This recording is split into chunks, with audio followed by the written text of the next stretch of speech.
March 15, 2024. Vicente El Lobo Morales raised his golden champagne flute at the Guadalajara mansion. 300 cartel bosses watched as he toasted to El Chapo's imprisoned son. "To the little prince rotting in American concrete," he laughed. The video went viral across encrypted cartel networks within hours. El Lobo's men recorded everything: the mocking, the laughter, the disrespect that would cost them everything. What happened in the next 72 hours became legend in cartel history. 14 bodies, 7 cities, 0 witnesses. And in a dusty Tucson safehouse, former DEA analyst Miguel Santos watched the footage and knew exactly who was coming for him next. El Chapo's quiet reply wasn't words. It was a promise written in blood. A joke that ended with silence. Before we jump back in, tell us where you're tuning in from. And if this story touches you, make sure you're subscribed, because tomorrow I've saved something extra special for you. The hook. Miguel Santos closed the laptop screen with fingers that hadn't trembled in 8 years. The secure feed from the cartel networks had cost him 3 favors and a sleepless night, but he'd needed to see it himself. El Lobo's party, the toast, the fatal mistake that would ripple across 2 countries like a stone thrown into still water. The Tucson safe house felt smaller now, its beige walls pressing closer as afternoon shadows stretched across the hardwood floor. Miguel walked to the kitchen window, his reflection ghosting across bulletproof glass. 58 years old, gray threading through black hair, wearing the kind of unremarkable polo shirt that helped him blend into retirement communities and grocery store lines. The face of a man who'd spent 8 years perfecting the art of being nobody. His phone buzzed against the granite countertop. Text message from an unknown number, package delivered to Phoenix, Scottsdale, El Paso. Miguel's blood turned to ice water. 3 cities, 3 bodies, if he was reading the coded language correctly. El Chapo's network moved faster than the DEA's intelligence reports, faster than the news cycles that would eventually piece together the pattern. But Miguel could see it already. The careful choreography of revenge that would make El Lobo's 72 hours of celebration feel like a lifetime. The burner phone rang. Miguel stared at it for 3 rings before answering. "You're watching the news." Agent Sarah Chen's voice carried the weight of 12 years working cartel cases. She'd been his handler since the witness protection placement, the only person in the program who knew exactly what Miguel had traded for his daughter's life. "I'm watching the shadows," Miguel said. He moved away from the window, muscle memory from another life kicking in. "How many?" 7 confirmed. Phoenix, Tucson, El Paso, Albuquerque, Las Vegas, Los Angeles, San Diego. All of them connected to El Lobo's organization. All of them killed in the last 18 hours. Miguel's mind automatically mapped the locations, connecting dots across the Southwest like a constellation of violence. He'd taught the DEA to think like this, to see patterns where others saw chaos, to understand that cartels operated with the precision of multinational corporations when family honor was at stake. Miguel Chen's voice sharpened. "There's something else." He already knew. Had known since the moment he'd seen El Lobo raise that champagne flute, had felt it in his bones like an old war wound predicting rain. "They know where I am. We're initiating relocation protocol. Full extraction in 40 minutes. Pack light, move fast." Miguel walked to his bedroom, but his hands didn't reach for the go-bag hidden behind the false wall. Instead, he pulled out a framed photograph from the nightstand drawer. His daughter Carmen at her college graduation 3 months ago, smiling in cap and gown outside the University of Arizona campus. She'd invited him to the ceremony, their first contact in 2 years. He'd watched from the parking lot through binoculars, close enough to see her happiness, far enough to keep her safe. "Miguel, you copy?" "I'm here." He traced his finger along Carmen's face in the photograph. She had her mother's eyes, her mother's stubborn chin that had gotten them both into trouble more times than he could count. "Chen, where's my daughter?" Silence stretched across the line like a held breath. "Sarah, where is Carmen?" She missed her morning classes. Her roommate hasn't seen her since yesterday evening." The photograph slipped from Miguel's fingers, glass shattering against the hardwood floor. In the spider web of cracks, Carmen's smile fractured into a dozen pieces, each reflection showing Miguel a different version of his worst fear coming true. He'd made this choice before. The night El Chapo's men had taken her the first time, when Miguel was still living in Mexico City, still pretending he could work both sides of the law without consequences. He'd traded everything then, his contacts, his intelligence, his soul, to get her back alive. The information he'd provided had led directly to El Chapo's capture, and Miguel had thought that closed the book on their history. But El Chapo understood something Miguel had forgotten in 8 years of suburban anonymity. Some debts compound interest in blood. His phone buzzed again. Another text from the unknown number, this one containing only GPS coordinates and 4 words that made Miguel's chest tighten like a closing fist. Come alone. Midnight. Choose. The coordinates pointed to a location in the Sonoran Desert, 40 miles south of Tucson. Cartel territory. Killing ground. The kind of place where men like Miguel Santos went to settle old debts and family secrets under stars that had witnessed too much violence to shine clean. Miguel pulled the go-bag from behind the false wall, but not for the reasons Agent Chen expected. He wasn't running toward safety. He was walking back into the war he'd thought was over, because El Chapo's quiet reply had always been a long game, and the final move was just beginning. The joke was ending. The silence was about to break. And this time, Miguel would be the one choosing who lived and who became legend. What choice would you make, your freedom or your family? Drop a comment below and let me know if you're feeling this story. Hit subscribe because tomorrow we dive deeper into Miguel's past, and trust me, you won't want to miss what happens when the clock starts ticking toward midnight. Introduction. Miguel's hands moved through the go-bag with mechanical precision, checking inventory like a priest counting rosary beads. 2 passports, 1 Miguel Santos, 1 Roberto Vega, 15,000 in cash, bundled in hundreds. Glock 19 with 3 magazines, satellite phone with encrypted channels, everything Agent Chen had given him 8 years ago for the life he'd never wanted to use. The safe house felt like a tomb now, filled with the ghosts of a carefully constructed existence. 8 years of grocery shopping at the same Safeway. 8 years of morning walks through the retirement community, nodding to neighbors who knew him as a former insurance adjuster from Phoenix. 8 years of book club meetings and community barbecues and learning to sleep without checking the locks twice.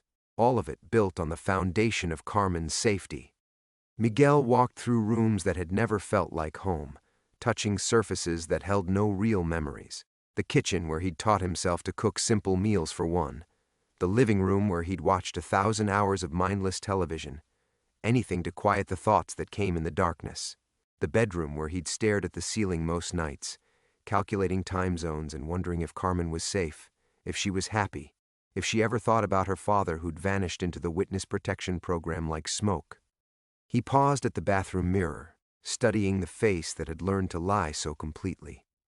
Miguel Santos, the quiet retiree with the slight accent who helped organize the community newsletter. The man who'd never married, whose past was appropriately boring, whose only family was a sister in Albuquerque he visited twice a year, all carefully crafted fiction. The truth lived in his eyes, if anyone had cared to look closely enough. The truth was Comandante Miguel Santos, 30-year veteran of Mexico's federal police, who'd walked the razor's edge between justice and survival until the line disappeared entirely. The truth was a man who'd loved his country, his job, and his daughter in that order until Carmen's kidnapping taught him that love was the only currency that mattered when everything else burned down. His phone vibrated with another message from Agent Chen Extraction Team 12 minutes out. Be ready. Miguel deleted the message without responding. Through the kitchen window, afternoon light painted the desert in shades of copper and gold. Saguaro cacti stood like ancient sentinels against the Catalina Mountains, their arms raised in permanent surrender to a sky that never forgave and never forgot. This was the landscape that had protected him, hidden him in plain sight among retirees and golf courses and strip malls that could exist anywhere in America. But the desert remembered everything. It remembered the indigenous peoples who'd walked these paths for thousands of years. It remembered the Spanish conquistadors and the American settlers and the smugglers who'd turned sacred ground into highways for drugs and money and human cargo. It remembered Miguel's first week in Tucson when he'd driven into the Sonoran wilderness and screamed until his voice gave out, grieving for the life he'd left behind, Now it would witness whatever came next. The framed photograph of Carmen lay on the bedroom floor, glass scattered like fallen stars. Miguel knelt and carefully picked up the picture, brushing away the fragments. Her smile looked different now, not frozen in time but urgent, as if she was trying to tell him something across the distance between memory and reality. She'd been 22 when El Chapo's people took her the first time. A graduate student in international relations at Universidad Nacional Autónoma de Mexico, passionate about human rights law and convinced she could change the world through policy and persistence. She'd inherited her mother's idealism along with her stubborn chin, and Miguel had loved watching her debate politics at the dinner table, even when she challenged his work, his choices, his justifications for the compromises that kept food on their table and bullets out of their backs. The kidnapping lasted 6 days. 6 days when Miguel learned that every principle he'd ever held was negotiable, that every line he'd promised never to cross was just another boundary waiting to be erased. He'd given El Chapo's enemies everything: safe house locations, convoy routes, the names of protected witnesses, financial networks that had taken years to map. He'd betrayed friends, colleagues, and strangers with equal efficiency, feeding information to the DEA and Mexican authorities like a man possessed. When Carmen came home, she was different, quieter. Her eyes held shadows that hadn't been there before, and she never spoke about those 6 days. 3 months later, she transferred to the University of Arizona, putting a border between herself and the violence that had claimed her as collateral damage. Miguel had understood. He'd supported her decision, even helped arrange her student visa, never telling her that keeping her close to his future sanctuary hadn't been coincidence. Now she was gone again, and this time Miguel knew the rules had changed. El Chapo wasn't interested in exchanges or negotiations. This was about honor, family, and the kind of debt that could only be paid in blood. Outside, the desert wind picked up, rattling the windows and carrying the scent of creosote and distant rain. Miguel shouldered the go-bag and walked toward a reckoning 8 years in the making. Inciting incident. Miguel reached for the front door handle when the landline rang. He froze. No one called the landline. Agent Chen used the secure mobile. Neighbors had his cell number for community business. The landline was a relic from the DEA's initial setup, a piece of outdated security theater that hadn't received a legitimate call in 8 years. It rang again, the sound cutting through the safe house like a blade. Miguel's hand moved instinctively to the Glock tucked into his waistband. 3 rings, 4. The answering machine would pick up after 5, and Miguel Santos, the insurance retiree, would deliver his polite, forgettable message to whoever had dialed the wrong number. On the 4th ring, he lifted the receiver. Miguel. The voice spoke his name like a prayer, like a curse, like the whisper of sand across desert stone. You remember my voice. 8 years collapsed into nothing. Miguel's knees nearly buckled as the past crashed through his carefully constructed walls. He gripped the kitchen counter, knuckles white against granite, and forced his breathing to steady. Joaquin. El Chapo's laughter was soft, almost paternal. Comandante Santos, you sound older, tired. Arizona has not been kind to you, I think. Miguel's mind raced through impossible calculations. El Chapo was in ADX Florence, 300 miles northeast of Tucson, locked in a concrete box designed to break men's spirits through isolation and silence. No phone calls, no visitors except lawyers. No contact with the networks that had once moved billions of dollars and thousands of lives at his command. Except the networks had never really stopped moving. You're wondering how, El Chapo continued, reading Miguel's silence like a familiar map. You're thinking about concrete walls and steel doors and all the technology your friends use to keep bad men quiet. But you forget, I built this business on connections, on loyalty, on understanding that every wall has a crack if you know where to look. Through the window, Miguel saw a white van approaching down the street. Chen's extraction team, moving with the subtle urgency of federal agents who'd done this dance too many times. They had maybe 90 seconds before tactical teams surrounded the house, before Miguel disappeared into another identity, another desert town, another 8 years of waiting for the past to find him. Your daughter is comfortable, El Chapo said. For now. She looks like her mother. Elena was always beautiful, even when she was angry. Carmen has her spirit, I think. She did not cry when my people explained the situation. Miguel's vision tunneled. The kitchen tilted, and he pressed his back against the refrigerator to keep from falling. If you hurt her, you'll what? Call your handler? Disappear into another witness protection bubble? Run to the ends of the earth? The voice carried the weight of absolute certainty. You tried running, Miguel. 8 years of running. How did that work for you? The white van stopped 3 houses down. Miguel watched through bulletproof glass as figures in tactical gear prepared to extract him from a life that was already over, had been over since the moment El Lobo raised that champagne glass and sealed both their fates. You betrayed me, El Chapo said, and for the first time his voice carried emotion, not anger, but something deeper and more patient. You fed my enemies my secrets. You helped them build the cage where I count days and breathe recycled air and listen to guards who think I am broken. But I forgave you, Miguel. You know why? Miguel couldn't speak. The receiver felt like molten lead against his ear. Because you did it for love. Because a father protects his child no matter the cost. I respect this. I understand this.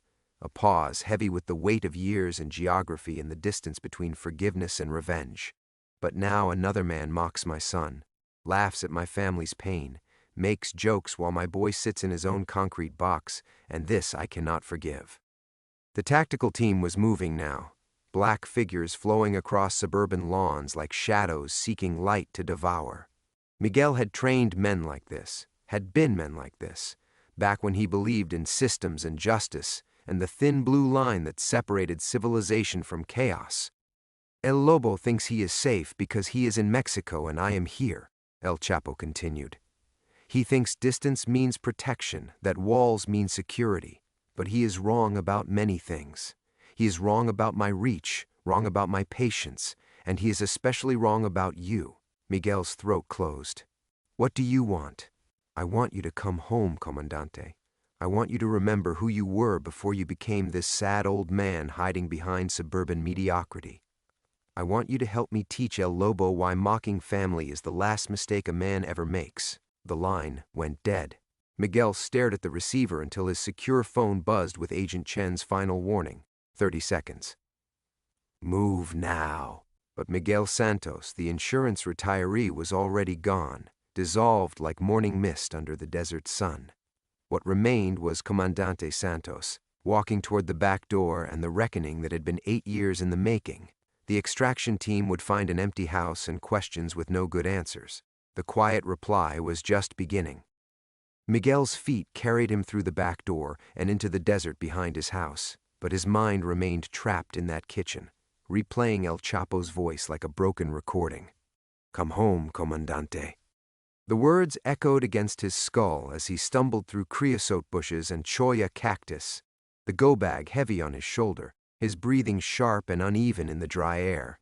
This wasn't happening, couldn't be happening. He'd seen the footage of El Chapo's sentencing, watched the man who'd once commanded armies reduced to orange coveralls and shackles.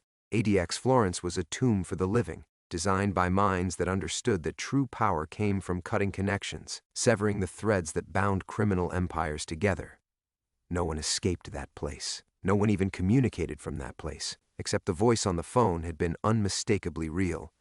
Miguel crouched behind a boulder formation 200 yards from his house, watching through binoculars as Chen's extraction team swept through rooms that still smelled like his morning coffee.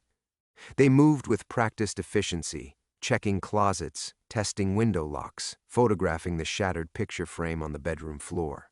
Professional confusion radiated from their body language. Miguel Santos, model witness, had simply vanished. His secure phone buzzed. Chen's number. Miguel, where the hell are you? He almost answered, almost fell back into the familiar rhythm of federal protection, of following orders and trusting systems and believing that bureaucracy could shield him from the laws of gravity that governed his real world. But El Chapo's laughter still lived in his ears, and somewhere in the desert beyond the border, Carmen was counting minutes in a room that smelled like fear. Miguel powered off the phone without responding. The afternoon sun was brutal, turning the air into something visible that shimmered between the saguaro cacti. Miguel's polo shirt darkened with sweat as he moved deeper into the wilderness, following game trails that would lead him to the old mining road where he'd stashed the Honda Civic 3 years ago. Insurance, he'd called it then, a way out that didn't involve federal handlers and relocation protocols and the slow death of perpetual hiding. He'd maintained the car like a prayer, checking it monthly, keeping the registration current under Roberto Vega's name. The DEA psych evaluations had noted his persistent contingency planning, but they'd categorized it as trauma response rather than operational thinking. They'd been wrong about that, along with everything else. The mining road was empty except for wind and the distant sound of Border Patrol helicopters. Miguel found the car exactly where he'd left it, covered in canvas and camouflaged behind a cluster of Palo Verde trees. The engine turned over on the first try. As he drove toward Tucson, muscle memory began overriding 8 years of suburban conditioning. His eyes automatically swept the horizon for surveillance. His hands checked weapons placement. His mind cataloged exit routes and safe houses and the names of men who owed favors to ghosts. Comandante Santos had been sleeping, not dead.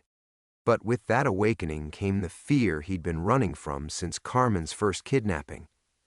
The understanding that men like him didn't retire, didn't disappear into witness protection, didn't trade violence for book clubs and community newsletters. They just paused between wars, gathering strength for battles that never truly ended. Miguel pulled into a strip mall parking lot and stared at his reflection in the rearview mirror. The face looking back belonged to neither Miguel Santos nor Roberto Vega. It belonged to a father whose daughter had been taken twice by the same darkness, a man who'd thought 8 years of good behavior could balance accounts written in blood. He opened a burner phone purchased years ago and dialed a number from memory. It rang 4 times before a gravelly voice answered in Spanish. "Raúl," Miguel said. "It's Santos." Silence stretched across the line like a held breath. Then, "Miguel? Jesus Christ, hermano. Where have you been? We thought you were dead." Raúl Moreno, former Mexican army captain turned private security contractor. A man who asked few questions and remembered fewer answers, as long as the money was clean and the work was dirty. They'd served together in Michoacán before Miguel joined the federal police, back when the cartels were smaller and the lines between good and evil seemed clearer. "I need favors, Raúl. Big ones. Anything, hermano. You know that." "But Miguel," Raúl's voice dropped to a whisper, "people are scared, man. Something's happening. El Lobo's people are dying, and nobody's claiming credit. My contacts in Sonora won't even say the names out loud. They just cross themselves and change the subject." Miguel felt the last of his suburban illusions crumble. The war had already started. El Chapo's quiet reply was cutting through Mexico like a ghost army, and Miguel was either a weapon or a target. There was no neutral ground left. "Meet me at the old place in 2 hours," Miguel said. "And Raúl, come armed." The line went dead, and Miguel stared at the burner phone like it might explode in his hands. 2 hours. 2 hours to drive to a cantina outside Nogales where he and Raúl had once planned operations that left villages either liberated or haunted, depending on whose version of the story survived. He started the Honda and pulled back onto the highway, but his hands were shaking now. Not from fear. He'd moved past fear the moment El Chapo's voice reached through 8 years of careful distance. This was something deeper, more corrosive. This was the tremor that came when a man realized he'd been living a lie so complete he'd almost convinced himself it was true. The desert blurred past his windows, but Miguel saw other landscapes. Michoacán in the early days, when the cartels were still pretending to be patriotic revolutionaries instead of corporate death machines. Carmen at 15, visiting him at the federal police barracks, so proud of her father, the comandante, that she'd introduce him to her friends, like he was a superhero, instead of a man whose hands were already stained with compromises that had no names. She did not cry when my people explained the situation. Miguel's foot pressed harder on the accelerator. Carmen had inherited Elena's strength along with her beauty, but she'd also inherited Miguel's stubbornness, the kind of pride that refused to bend even when bending meant survival. 8 years ago, during those 6 days when El Chapo's people had first taken her, Miguel had received daily proof-of-life calls. Carmen's voice, steady despite everything, telling him she was fine, that he shouldn't worry, that she wasn't afraid. She'd been lying then, too. The memory that Miguel had spent 8 years burying clawed its way to the surface as he drove through the checkpoint north of Nogales. Not the sanitized version he'd given the DEA debriefers, not the clean narrative of betrayal and rescue that filled his protection files. The real memory, the one that lived in his bones. Carmen hadn't just been kidnapped 8 years ago. She'd been bait. El Chapo's people had taken her precisely because they knew Miguel would give them anything to get her back. They'd known about the DEA operation before it started, known about Miguel's cooperation, known that Comandante Santos would trade every secret in his head for his daughter's life. The kidnapping hadn't been random violence or opportunistic leverage. It had been recruitment. Miguel pulled into the cantina's parking lot and sat in the Honda with the engine running, remembering the rest of it. How easily El Chapo's intelligence had flowed through his hands to American authorities. How perfectly the raids had unfolded, eliminating rivals while leaving key infrastructure intact. How grateful the DEA had been for Miguel's cooperation, never questioning why the intelligence was so precise, so actionable, so devastatingly effective. They'd thought Miguel was their asset. But Miguel had been El Chapo's asset all along, helping to clear the board of inconvenient competitors while building an unshakable cover identity in American witness protection. The perfect sleeper agent, hidden so deep that even he hadn't understood his true purpose. Until now. Raul was already inside, sitting at a corner table with his back to the wall and a clear view of both exits. 20 years had silvered his hair and lined his face, but his eyes still moved like a predator's, cataloging threats and calculating responses with military precision. He stood when Miguel entered, embracing him like a brother returned from the dead. "You look like shit, hermano," Raul said, studying Miguel's face. "But you look alive, which is more than I expected after what happened in Guadalajara."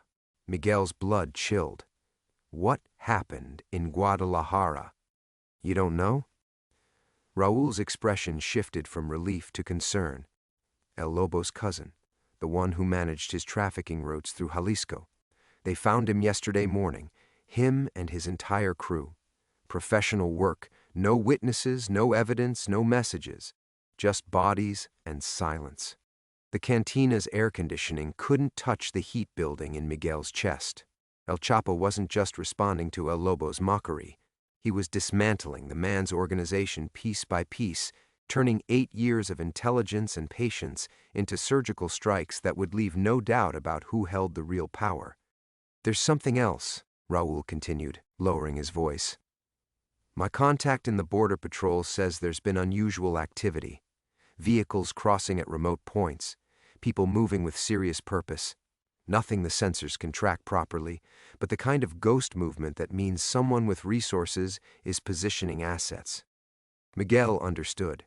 El Chapo's network was activating, calling in debts and moving personnel with the quiet efficiency that had built an empire before American courts tried to bury it under concrete and steel. The joke that El Lobo had started was becoming a war, and Miguel was finally beginning to see his role in it. "I need to get across the border," Miguel said. "Tonight. Clean papers, clean weapons, and a way to reach people who remembered the old days." Raul nodded slowly. "It's going to cost, hermano.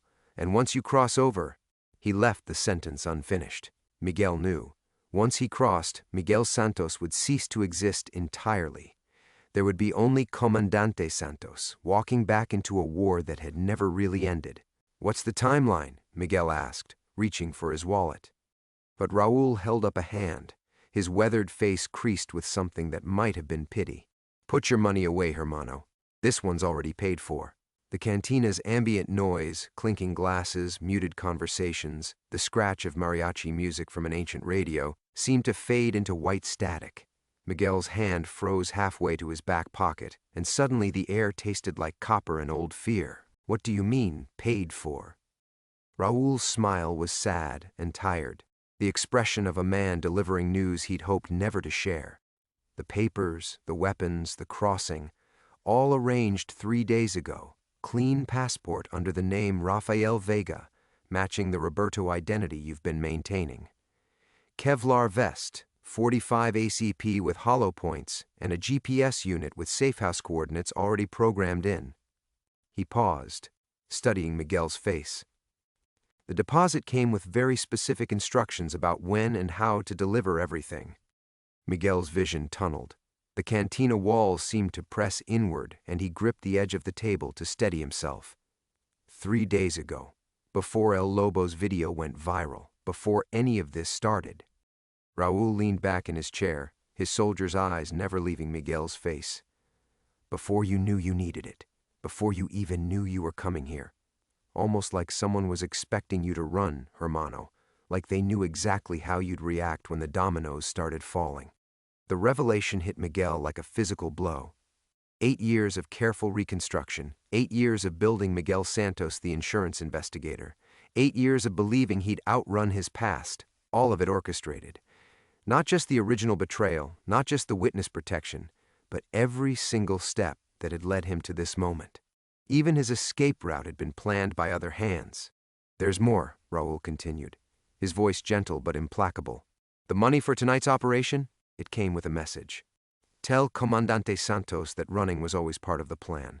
Tell him 8 years was exactly long enough.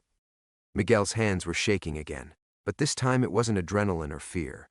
It was rage, pure and clean and focused like a laser sight on the understanding that he'd never been in control. Not when he'd betrayed El Chapo's location to the DEA. Not when he'd entered witness protection. Not even now, sitting in this cantina planning what he'd thought was his own desperate gambit to save his daughter. He played me, Miguel whispered. From the beginning, the whole fucking thing was theater. Who played you? Raul asked, though his tone suggested he already knew. Miguel laughed, a sound like breaking glass. El Chapo. Jesus Christ, even from prison, even from that concrete tomb they built to bury him alive, he's been pulling strings like a puppet master. The kidnapping 8 years ago wasn't about forcing my cooperation. It was about creating the perfect reason for my cooperation, making it look authentic to the Americans, building a cover story so clean that even I believed it. The pieces fell into place with sickening clarity. El Chapo hadn't needed to escape from ADX Florence because he'd never really been imprisoned. His lawyers, his visitors, his communications channels, all of them had been compromised from day one, turned into conduits for a man who understood that true power meant making your enemies think they'd won while you rebuilt your empire around them. And now? Raul asked. Miguel stood, his legs unsteady but functional. Now he's calling in the debt. 8 years of deep cover, 8 years of building trust with American intelligence, 8 years of learning their methods and capabilities from the inside. And when El Lobo made the mistake of mocking family, Miguel shook his head. He activated his sleeper agent. You could still run, hermano. Real running this time, not the kind with government handlers and monthly check-ins. I know people in South America, places where even ghosts leave no footprints. Miguel considered it for exactly 3 seconds. Carmen was still out there, still counting minutes in a room that smelled like fear and desperation. Whatever game El Chapo was playing, whatever long-term strategy required Miguel's participation, his daughter remained the one piece on the board that mattered. No, Miguel said. I finished this. But not because he wants me to. Because Carmen deserves a father who chooses her over everything else, even when everything else includes his own pride. Raul nodded and stood as well, reaching into his jacket. The package is in my truck. Everything you'll need to cross tonight and make contact tomorrow. He handed Miguel a key ring. Warehouse District in Hermosillo. Your ride will be waiting. Miguel pocketed the keys, feeling the weight of inevitability settle on his shoulders like a familiar coat. Raul, when this is over, don't wait around to see how it ends. His old friend smiled sadly. Too late for that, hermano. Some wars follow you no matter how far you run. They walked to Raul's truck in silence, their footsteps crunching on gravel that sparkled with broken glass under the parking lot's single working light. The desert wind carried the scent of creosote and distant rain, a storm brewing somewhere beyond the mountains. Miguel's hands had stopped shaking, replaced by the cold steadiness that came when a man finally accepted the magnitude of his miscalculations. Raul opened the truck's bed and pulled back a canvas tarp, revealing a military-style duffel bag that looked like it had seen combat in places where wars had no names. Your resurrection kit, he said, unzipping it to reveal the contents. Rafael Vega's passport, birth certificate, and driver's license. Background holds up to serious scrutiny. This isn't weekend forgery work. Miguel lifted the passport, studying his own photograph on documents that made him a different man. The face was the same, but the eyes belonged to someone who'd never betrayed a cartel boss or lived 8 years in suburban purgatory. Someone who'd been waiting in bureaucratic limbo, ready to be born when needed.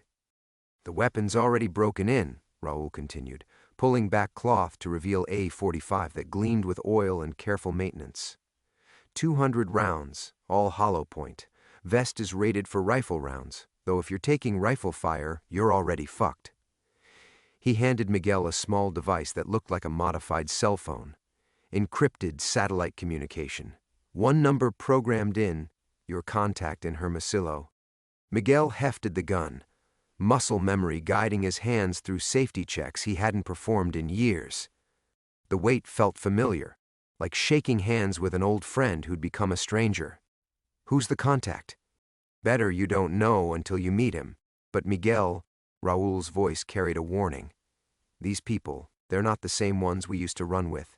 8 years of war changes everyone. Don't assume old loyalties still apply." The storm was closer now, lightning flickering behind the mountains like distant artillery. Miguel secured the duffel in his Honda's trunk, feeling each item like another step deeper into water that had no bottom. The insurance investigator's careful life was dissolving, leaving behind patterns of behavior that belonged to darker years. "There's something you need to understand about Carmen," Raul said suddenly. "About what happened 8 years ago." Miguel's hands stilled on the trunk lid. "What about it?"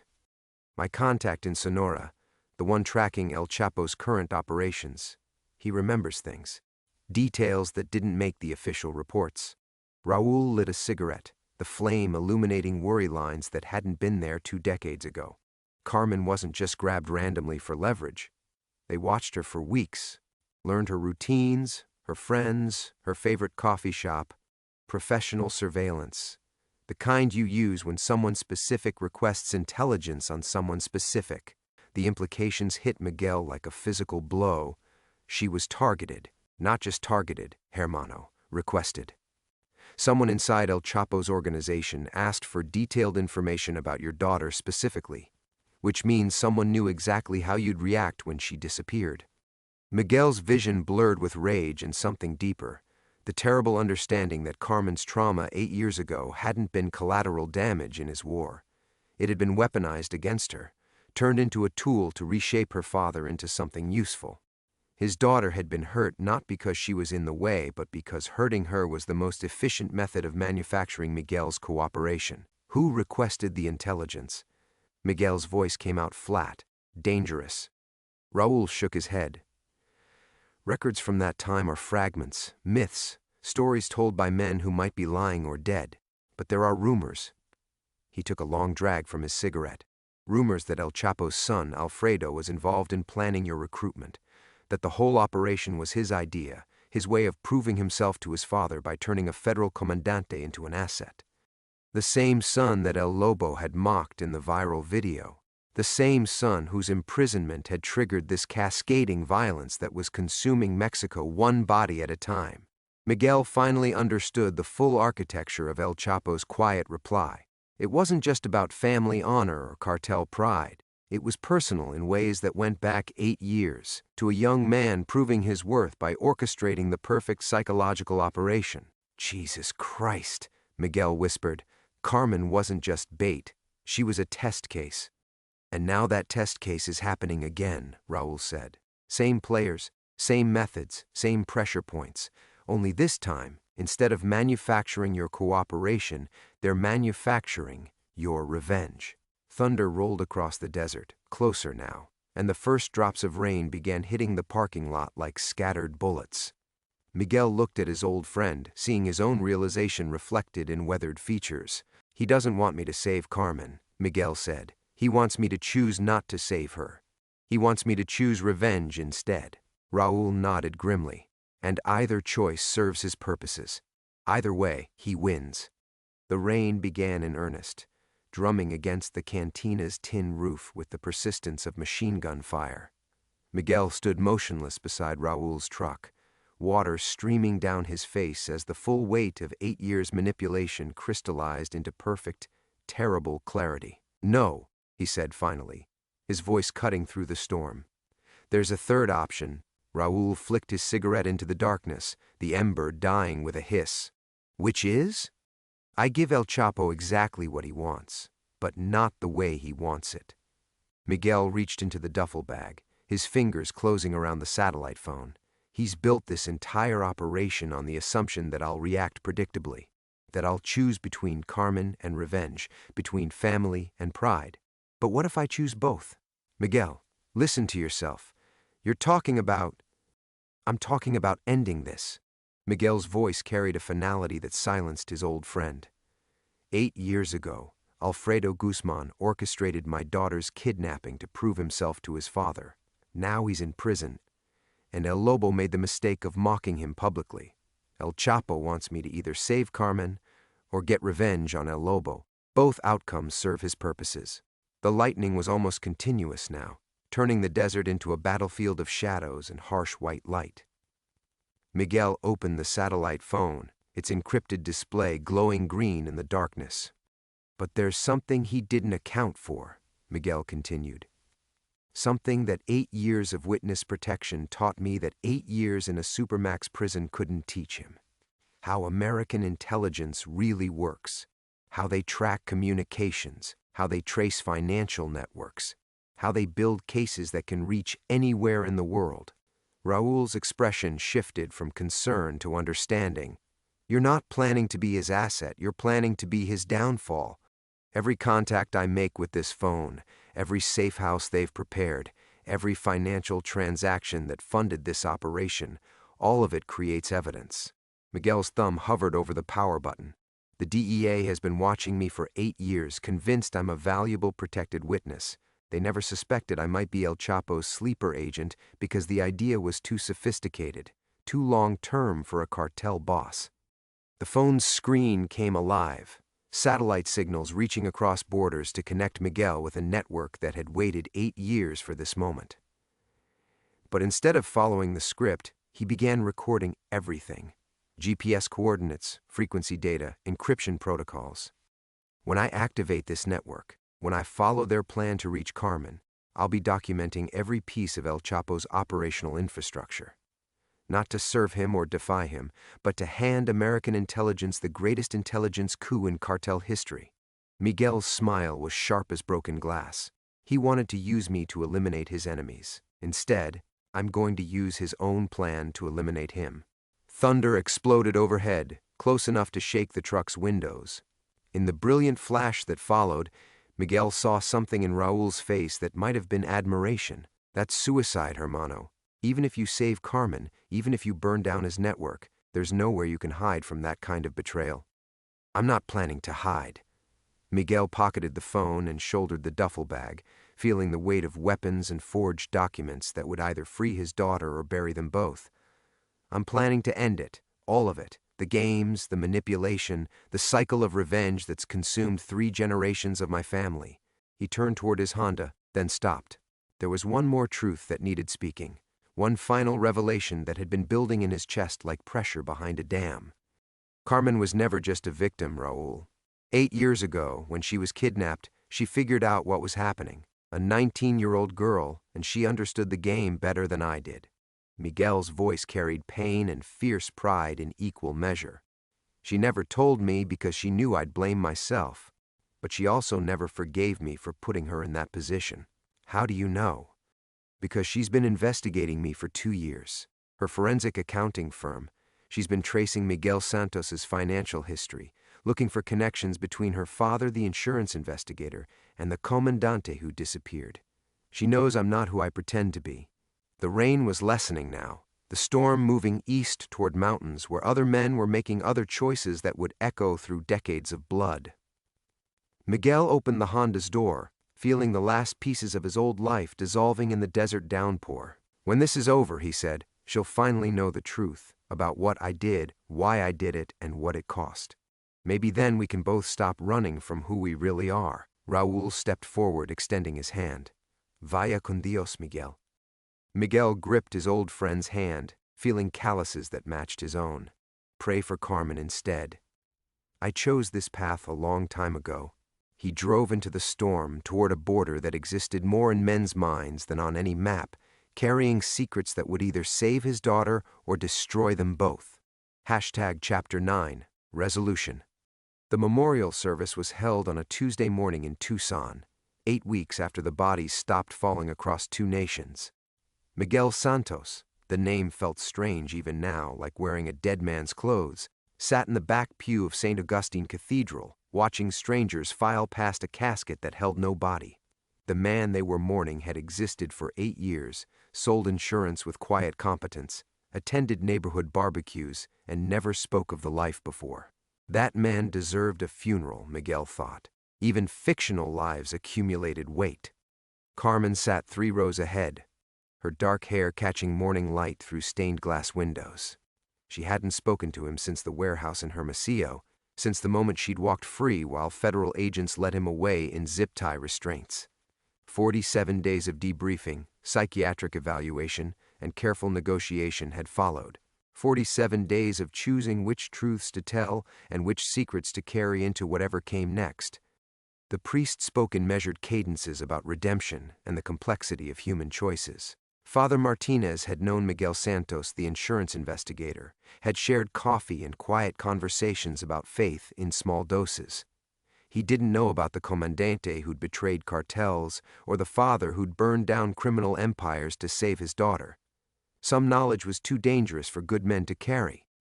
Miguel's hands rested steady in his lap. The shaking had stopped permanently somewhere in that Sonoran warehouse, when he'd finally understood that control was an illusion powerful men sold to themselves. The satellite phone had worked exactly as El Chapo had planned. Every contact, every safe house, every financial transfer creating breadcrumbs that led American intelligence deeper into networks that had operated invisibly for decades. The difference was in who scattered the breadcrumbs and who followed the trail. Carmen rose with the other mourners, her movements careful and contained. She'd lost weight during her 3-day captivity, but something else had changed too, a hardness in her posture that spoke of decisions made in rooms that smelled of fear and concrete. She'd figured out the game before he'd saved her, before anyone had saved her, had started planning her own escape, her own quiet rebellion against being used as leverage in other people's wars.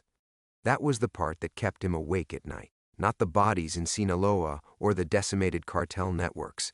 Not even the understanding that El Chapo's quiet reply had ultimately consumed its architect along with his enemies. It was the recognition that Carmen had inherited more than his stubbornness. She'd inherited his capacity for calculated violence when cornered. The service ended with a hymn Miguel recognized but couldn't name. Voices rose in harmony, creating something beautiful from individual threads of sound. He remained seated as the congregation dispersed, watching his daughter gather her purse and car keys with movements that suggested she knew he was watching but wouldn't acknowledge his presence. Outside, desert sun painted the cathedral steps in harsh light that reminded him of other places, other choices. Carmen walked to her car without looking back, and Miguel made no move to follow. Some conversations required preparation that lasted months or years. Some apologies needed to age like good whiskey before they were worth drinking. His own car, a different Honda, purchased with money that came from legal sources, waited at the curb. No GPS units with mysterious coordinates, no weapons wrapped in careful cloth. Just keys and registration papers that belonged to a man who existed in databases and tax records, who had a social security number and no history of violence. The drive home took him through neighborhoods where Miguel Santos had lived his careful life, past the coffee shop where he'd read insurance regulations and tried to forget the weight of a gun, past Carmen's old apartment complex, where he delivered birthday cards to a daughter who'd been investigating him even as she accepted his attempts at normalcy. His house sat quiet in afternoon heat, surrounded by other houses where other people lived other lives that might or might not be true. The mortgage was paid, the utilities current. Bills arrived addressed to a man who'd never betrayed anyone, or saved anyone, or watched his daughter walk away from a warehouse where 3 men had died to protect a secret that was no longer secret. Miguel unlocked the front door and stepped into silence that felt different now. Not the hollow quiet of a man hiding from his past, But the deeper stillness that came after storms had passed, and the landscape had been permanently altered by their passing. On the kitchen table, a manila envelope waited with his name written in familiar handwriting. No return address, but the postmark showed Phoenix, dated 3 days ago. Inside, a single sheet of paper with coordinates written in Carmen's careful script and 2 words that made him smile for the first time in 8 weeks. When ready,